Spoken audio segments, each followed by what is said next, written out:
Ini bukan dunia Taiksu, tidak ada harapan. Xiao Yan menggelengkan kepalanya. Seluruh dunia sedang runtuh. Dari sudut pandang Taiksu, tampaknya invasi memang satu-satunya cara mereka untuk bertahan hidup. Mungkin itulah sebabnya Taiksu begitu teguh, tanpa benar atau salah dalam menghadapi hidup dan mati. Tetapi dari sudut pandang Sensi, itu adalah pemusnahan nyawa yang tak terhitung jumlahnya. Taiksu Kematian percaya bahwa bertahan hidup adalah tentang menginvasi dunia lain setelah dunia mereka sendiri runtuh. Ini bukanlah apa yang disebut cara mereka untuk bertahan hidup, tetapi hanyalah perjuangan terakhir setelah keruntuhan. Tepat ketika Xiao Yan hendak pergi, tekanan kuat langsung menyelimutinya, menghentikannya di tempat. Karena kau di sini, mengapa kau begitu terburu-buru untuk pergi? Mengapa tidak melihat perubahan yang telah terjadi di luar permainan yang tampaknya tanpa harapan ini? Duduk bersila, tabib kekaisaran mengangkat tangannya, dan kegelapan di sekitarnya berubah menjadi papan catur hantu raksasa. Tatapan Xiao Yan menyapu semua bidak yang sudah ada di tempatnya. Permainan Go ini aneh. Permainan itu tampak seperti permainan tanpa harapan, tetapi juga tampak masih ada ruang untuk bermanuver.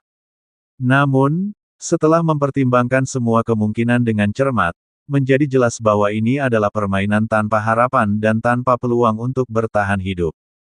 Permainan ini milik kekosongan. Tapi ini bukan jalan buntu. Tabib kekaisaran berkata perlahan, rekonsiliasi. Xiao Yan berbalik dan menatapnya dengan serius, bertanya. Dia ingin melihat bagaimana tabib kekaisaran dapat memecahkan kebuntuan ini. Sesaat setelah jalan buntu, beberapa hantu muncul dalam kegelapan. Mereka mengulurkan tangan dan menyentuh papan catur, dan permainan itu langsung hancur berkeping-keping. Dalam energi pedang terakhir yang menyapu papan catur, papan itu terbelah menjadi dua. Jika permainan ini tidak sepenuhnya milik kekosongan, maka ini bukan jalan buntu. Xiao Yan langsung mengerti bahwa apa yang dikatakan tabib kekaisaran Suqian bukanlah petunjuk, tetapi hampir rahasia umum. Dalam waktu yang tampaknya singkat, Suqian Tai sebenarnya memberikan banyak informasi. Saya pikir dengan kebijaksanaan yang mulia, tidak perlu mengatakan lebih banyak. Jadi, bukan hanya Taiksu yang ingin mengalahkan Sensi. Tadi ada 3 sosok ilusi, yang berarti ada 3 kekuatan yang terlibat, kan? Tanya Suqian Tai perlahan. Suqian Tai tidak menjawab, hanya tersenyum, membiarkan maksudnya tidak terucap. Jika dia melanjutkan, dia akan benar-benar menjadi pengkhianat. Suqian Tai terdiam sejenak sebelum berbicara, jadi, mantan Raja Taiksu ingin bertukar sesuatu denganku, karena itulah informasi ini. Xiao Yan merasakan motif tersembunyi Suqian Tai, dia bahkan tahu siapa ketiga sosok ilusi itu. Itulah mengapa dia menggunakan ini untuk memancing Xiao Yan agar bertukar kekuatan untuk membantuku kembali ke puncak kejayaanku, kata Suqian Tai dengan suara berat, mengapa ini tidak berhasil lagi setelah aku jatuh dari tahta. Xiao Yan menunjuk kepalanya, menatap Suqian dengan curiga. Tabib kekaisaran, jika Anda tidak mau, maka saya dapat memberitahu Anda sesuatu. Bahkan jika Anda mendengarnya, Anda mungkin masih tidak mempercayainya, jadi sekarang semuanya tergantung pada keputusan yang mulia. Tabib kekaisaran, jawab Suqian dengan tenang, seolah kemenangan sudah pasti. Maksud Anda Taiksu akan menang dan Sensi pasti akan kalah.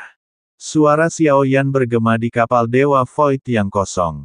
Tabib kekaisaran Suqian mengangkat kepalanya, matanya berkilat tajam. Seperti yang diharapkan dari Yang Mulia, dia langsung menebaknya. Anda benar, Taiksu pasti akan menang, dan Sensi pasti akan kalah, jadi apakah Anda mempercayainya? Tabib kekaisaran Suqian menatapnya dengan saksama, menunggu jawaban Xiao Yan. Kemenangan atau kekalahan bukanlah milikmu, melainkan milikku. Kata-katamu tidak akan mempengaruhiku. Suara Xiao Yan bergema di ruang logam kosong kapal Dewa Void. Dengan ketenangan yang tak terbantahkan, ia menatap tabib kekaisaran Suqian, tatapannya seperti kolam yang dalam, tanpa riak. Bagi Sensi, permainan catur itu dinamis, begitu pula manusianya. Siapa yang berani memprediksi kemenangan atau kekalahan yang pasti? Dalam kekacauan, variabelnya sangat besar, tidak ada yang berani yakin bahwa ia akan melangkah maju bahkan setengah langkah pun. Meskipun Senzu tidak memiliki aura yang kuat, ia memiliki niat yang mendalam dan dahsyat. Jika aku memiliki kekuatan tingkat ke-8 keabadian ilahi, siapa yang berani mengatakan bahwa aku, Sensi, akan kalah? Udara tampak membeku sesaat. Tabib Kekaisaran Sukian tertawa singkat dan dingin, tawa yang tanpa ejekan, melainkan mengandung makna kompleks yang berbatasan dengan rasa iba. Jubah hitamnya yang lebar bergelombang dengan sedikit gerakan bahunya.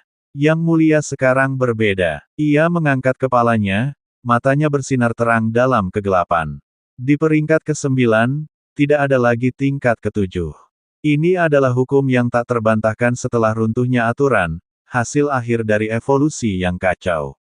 Jadi yang ingin saya katakan adalah, jika Xiao Yan terus berlanjut. Tingkat ke-8 itu seperti variabel, selama ada variabel seperti itu, Pantheon tidak akan terkalahkan. Jika Sensi tidak dikalahkan, siapapun yang diam-diam membantu Taiksu akan menjadi musuh Sensi. Xiao Yan berkata dengan suara berat, lengan bajunya berkibar. Karena Yang Mulia sedang tidak beruntung, Anda dapat memilih untuk pergi. Tabib Kekaisaran menarik kekuatannya dan berkata dengan santai. Xiao Yan berbalik untuk pergi, sama seperti Yang Mulia, Anda bahkan tidak berani turun sendiri sekarang. Mentalitas Anda sudah dikalahkan. Sensi, tidak peduli berapa banyak variabel yang ada, tidak peduli seberapa berani makhluk itu, dengan kemauan Anda di pundak Anda, di masa depan saya meramalkan, peluang Anda untuk menang hanya 1 dari 10. Kata-kata ini seperti sepotong besi hitam dingin, terdiam, tetapi Xiao Yan tidak bertanya apapun. Sebaliknya, dia menoleh. Posturnya tegak, dan kakinya melangkah keluar, menghilang dalam sekejap. Di luar papan catur, ada lebih dari 1 orang yang memegang bidak, dan tujuan mereka menempatkan bidak itu jelas bukan hanya untuk membantu. Dunia Taiksu yang sekarat memperpanjang keberadaannya. Sensi adalah kunci yang dapat mengubah 9 alam. Dihadapkan dengan tingkat perencanaan dan kekuatan seperti itu, variabel yang dapat diciptakan oleh keberanian individu dan kehendak dunia menjadi tidak berarti. Yang Mulia, jika Anda memilih untuk pergi, Anda benar-benar tidak dapat berbalik. Suara Tabib Sukian terus bergema di kapal Dewa Void yang kosong, tetapi saya merasa Anda lebih takut akan kepergian saya, dan Anda juga tidak dapat berbalik. Benarkah begitu? Invasi Taiksu mungkin tidak hanya berasal dari situasi putus asa mereka sendiri sejak awal. Itu mungkin hanya pion yang didorong, pendahuluan dari badai yang jauh lebih besar, dan kekuatan yang diwakili oleh ketiga sosok ilusi itu adalah penguasa sejati yang tersembunyi jauh di dalam mata badai. Jika demikian, Sensi akan menghadapi serangan dimensional yang jauh melampaui imajinasi. Sosok Xiao Yan tidak muncul, hanya transmisi jiwa yang datang dari kejauhan.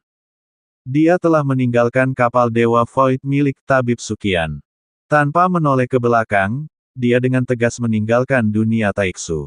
Di dunia ilahi, Xiao Yan menatap pil yang mengambang di hadapannya.